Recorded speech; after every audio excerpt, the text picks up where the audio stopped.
یہ عجمی مسلمان عربی نہیں عربی گئے، یہ نوٹ کر لیجئے، اس لیے کہ عربوں کو اللہ نے فضیلت دی تھی، محمد ان میں سے تھے صلی اللہ علیہ وسلم، یہ رتبہ بلند ملا جن کو مل گیا۔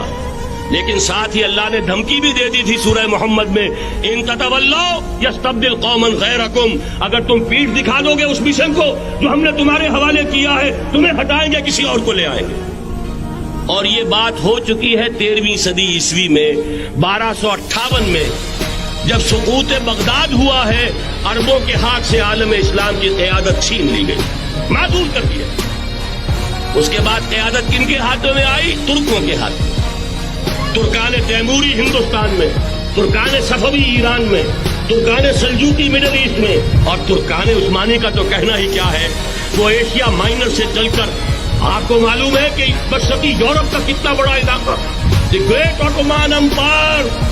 کی صدی کے آغاز تک قائم تھی۔ اس صدی میں عجیب عجیب معجزے ہوئے ہیں۔ گریٹ آٹومان امپائر جو 3 بر اعظموں پر محیط، نام و نشان ختم۔ دی گریٹ USSR، نام و نشان ختم۔ اب تو روس صاحب ایک ملک کی حیثیت سے رہ گئے۔ یہ اس صدی میں 2 اور وقت نہیں ہے، میں اور آپ کو کیا بتاؤں، اس صدی میں تو بڑے بڑے عجیب عجوبے ہوئے ہیں، بڑی بڑی 2 عظیم جنگیں ہو چکی ہیں، تیسری جو ہے سر پر کھڑی ہے، دور نہیں ہے، جس کو حدیث میں کہا گیا ہے الملحمۃ العظمی، تاریخ انسانی کی عظیم ترین جنگ، اور وہی صلیبی جنگ جس کا آغاز بوسنیا سے ہو چکا ہے۔ بہرحال اس وقت جو میں کہہ رہا تھا، ورنہ میرے پاس تو یعنی یہ کہ درد دل کہنے کے لیے وقت نہیں ہے، مجھے اپنی بات کو محدود کرنا پڑ رہا ہے، لیکن میں اب آ رہا ہوں اصل موضوع کی طرف،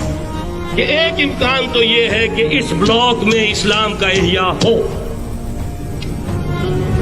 اور اس کے لیے کچھ نویدیں بھی موجود ہیں احادیث نبویہ میں۔ وہ تو آپ نے سنا ہوگا اقبال کا شعر، میرے عرب کو آئی ٹھنڈی ہوا جہاں سے، میرا وطن وہی ہے، میرا وطن وہی ہے۔ حدیث میں آتا ہے یخرج ناس من المشرق یؤتون للمہدی، یعنی سلطان، مشرق سے فوجیں نکلیں گی یہ جو کہ مہدی کی حکومت قائم کریں گی،